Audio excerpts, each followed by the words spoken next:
الرحمن الرحیم. د المقدس خیر بنسټ قدرمندو لیدونکو سلامونه، نیکې هیلې، احترامات. قدرمندو ملګرو، د غریبو اړمنو او د ماریلونو د جملې نه نن یو بل داسې چا څنګ ته راغلی یم چې زما تر څنګ دغه ناست اتیا کلن سپین ږیری چې دی دا یو طرف ته غربت رانیولی، بل طرف ته بې څوکه دی، دغلته په پردي ځای کې اوسېږي. مخکې یو ځل دې ته موږ راغلي وو، ویډیو مو کړې وه. د نور هېڅوک نشته، یوازې دی او ښځه دي، بچیان یې هم نشته. په مخکې ویډیوګانو کې حال دی، هغه حال یې هم په تاسې اورم. بچي خدای را کړي وو، شپږ بچي خدای را کړي وو، هغه مړه شو. په داسې وخت کې به موږ دعاګانې کړو چې هغه اول اسمان له الله پاک راځي چې قبله یې سمې. نو ډېر مفلس او ډېر عاجز سړی یم او ډېر د خدای فقیر یم. او دوهمه ښځې وې، هغه هم په یوه کال کې ختم شو، مړې شوې. استغفرالله. او ډېر خدای مې ته مزان سپارلی، بس یم چې الله کړ الله رزق راکړی راکویه، کنې زه خو د ګټې وټې نه یم. درنو ملګرو، دې کاکا ته یو ځل بیا راغلم د دې په خاطر چې د دې دغه لاس دغه ګوتې چې دي دا 5 واړه تورې شوي دي. ښار ته هم تللی و او په ښار کې ورته ډاکټر صاحب ویلي چې دغه ګوتې چې دی غوڅېده غواړي، ګوتې وچې شوي دي. نو موږ ورته راغلو، که ګوتې جوړېږي هم په دې باندې مصرف راځي، او خدای دې نه کړي که چېرته ورباندې د غوڅېدلو پرېکړه وشي نو هم په دې باندې مصرف راځي. نو دې سره باور وکړئ د یو کپ ډوډۍ وس یې نشته، 2 روپۍ نه لري. نو دا به دا روپۍ د کومه کړي؟ راځم او د ده سره د ده په حال باندې یو څو لنډې خبرې کوم. زما نوم حسن دی.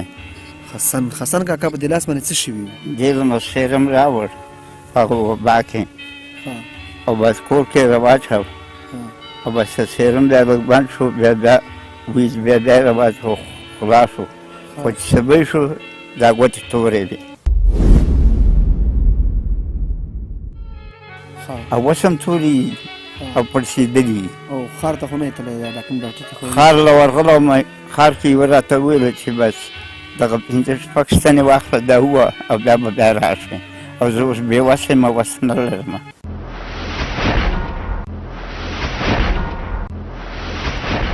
بیا راشي چې دې نه څه وي، بیا به څنګه راشي؟ نو ولې چې بیا به دغه وباسئ، رنګینه سره راته دغه کړه چې کابل ته به ځې او کابل کې به رنګینه سره وکاږي او سره به بیا راوړئ او موږ ته به په شوکیس کېږي. نو چې بس زنار څنګه امر کې راغلی بیا به سره اجرا کړو. نو اکسرې ته بیا دا نه دی؟ درانه ما بې وسه یم که نه، 1 روپۍ نه لرم، کابل کې ټول افغانۍ لګوي، نو زه خو ډوډۍ په سوال غواړم. او بچیان خو نه لري؟ نه بچي لرم، نه یو الله لرم، یوه فقیره ښځه لرم.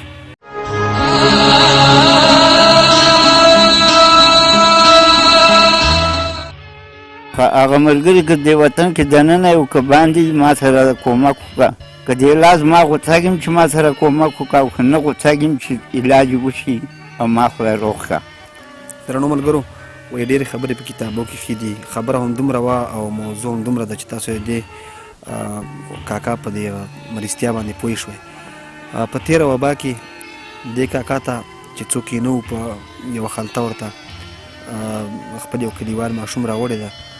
کله چې دلته ورته یو ورور خلطه ورچولې ده، تر نیمایي روانه وه، نیمایي نه بعد خلطه بنده شوې، بېرته چې ورنه ایستلې بیا بل کس ورچولې، خلطه ورته ختمه شوې، ښه صحیح، خو سهار چې راپاڅېدلی ګوتې یې دغسې تورې وې. دا لا امتحان دی درنو ملګرو.